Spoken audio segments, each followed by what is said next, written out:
Obrigado, presidente. Boa tarde a todos os colegas, assessorias que estão acompanhando a transmissão, deputados aqui presentes no plenário.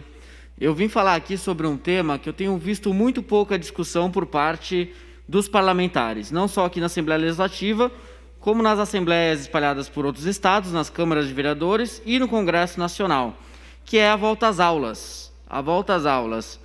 Hoje, como vocês bem sabem, boa parte das escolas no Brasil estão fechadas por conta da pandemia.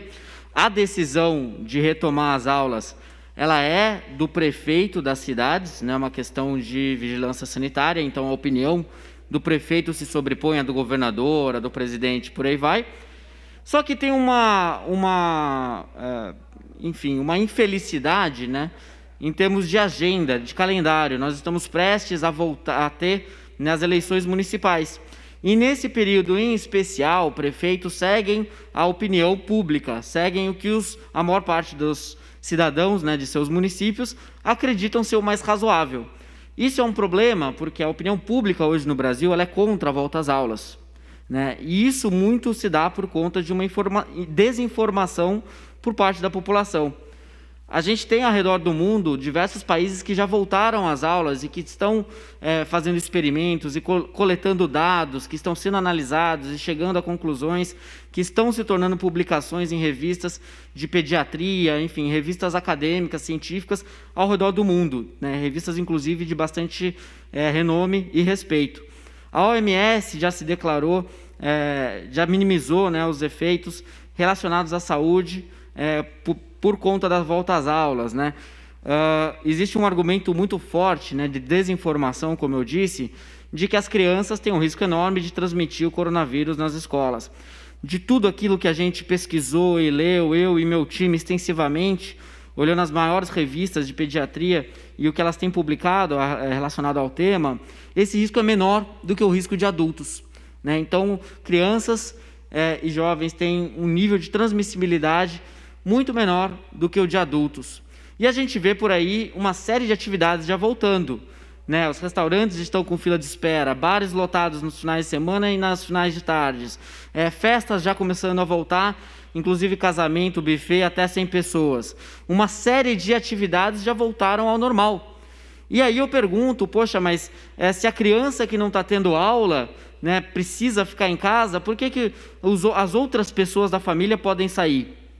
Elas também não estariam transmitindo o coronavírus? No final de contas, não existe argumento, ao menos técnico e científico, que favoreça a ideia de manter as escolas fechadas. Os argumentos são estritamente políticos, porque a gente está nas vésperas de uma eleição municipal que está para acontecer nos 5.500 municípios ao redor do Brasil. E como a opinião pública está desinformada, não entendeu ainda, em primeiro lugar, o impacto gigantesco na vida dessas crianças e jovens de uma educação que está interrompida por quase um ano, esse ano inteiro, a maior parte das crianças no Brasil não tiveram aulas. Obviamente, quem tem uma renda maior, quem estuda em escola particular, teve a oportunidade do ensino à distância, desde que tendo a infraestrutura para isso. Mas eu vim de uma família simples e eu sei que se eu estivesse enfrentando essa realidade quando eu estava em idade escolar, eu não ia ter condições de assistir às aulas. Eu não ia ter condições de acompanhar tudo aquilo que eu deveria aprender como quem tem a infraestrutura e estuda numa escola particular. A realidade, meus amigos, é que a maior parte das crianças e jovens do Brasil ficaram um ano sem aulas. Tem aula sendo transmitida na TV Cultura, tem o aplicativo que a Secretaria de Educação desenvolveu, que são excelentes. É tudo aquilo que a Secretaria consegue fazer para garantir que os alunos tenham um pouco mais de aula. Mas não é o suficiente. Não é o suficiente, não substitui as salas de aula.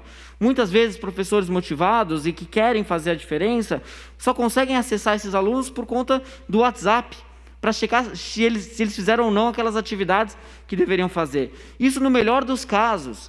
E a gente sabe que não é sempre que isso acontece. Eu não vou nem falar dos efeitos psicológicos, da saúde mental das crianças e jovens que estão tendo que enfrentar um ano sem sair de casa e sem ter aula.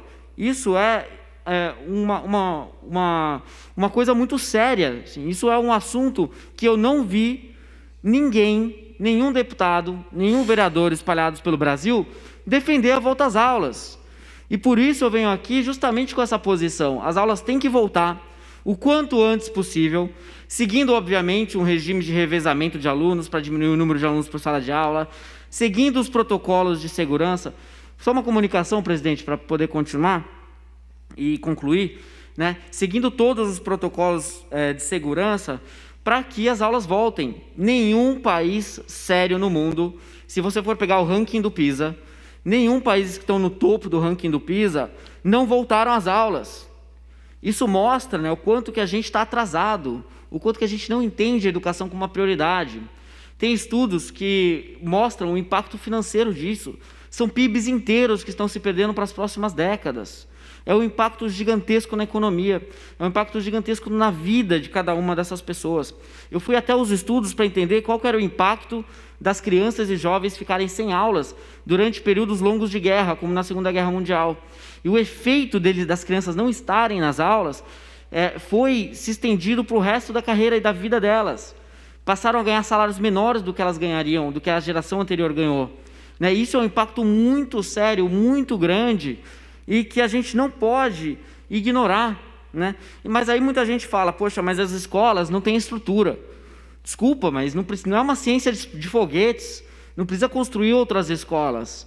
O que a gente precisa é seguir protocolos, mudanças de processos internos das escolas, é ter disponibilidade de sabonete, de álcool em gel. Não é possível que a gente não consiga esse tipo de estrutura. E mesmo se não conseguir para todas as escolas, já começa a voltar às aulas para aquelas que têm estrutura. Porque das 5.500 escolas espalhadas pelo Estado de São Paulo, da rede estadual somente, eu tenho certeza que pelo menos metade tem condições de voltar às aulas na semana que vem. Já teriam condições. Obviamente precisaria treinar um pouco os funcionários, né, por alguns dias, mas não é algo de outro mundo. Né? Aliás, o resto do mundo já fez, né, dos países sérios, como eu já disse. Né? E aí tem aquele argumento, mas é a questão da transmissão para os idosos, tem muitos idosos que moram com as famílias. A volta às aulas deveria ser opcional. Se os pais não quiserem que os seus filhos voltem às aulas, não voltam. Não tem problema. Mas você não pode privar aqueles que gostariam que as aulas voltassem por conta daqueles que não querem.